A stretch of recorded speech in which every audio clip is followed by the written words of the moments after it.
Hello guys, for today's video, ito na naman tayo nagbabalik na naman para ipakita ko sa inyo ang aking routine every Saturday.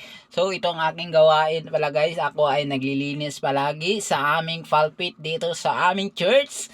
Kaya ayan, sipag ko naman po para naman malinis yung ating pulpit. Ayan, nagmamap po talaga ako kasi yan talaga ang aking gagawin diyan para naman po always malinis ang ating pulpit dyan, no? Kasi bukas ay Sunday na naman, kaya ito ang ating gagawin. Lilinisan natin ito ng malinis at aking nilalagay dyan guys. Ay pasensyahan na po tayo sa ating mga Tagalog, no? Kasi Bisaya naman tayo guys. Ito na nga, no? Malapit na tayong matatapos dito. Kaya ayan, dalian na natin kasi marami pa tayong gagawin dyan, no? Alright,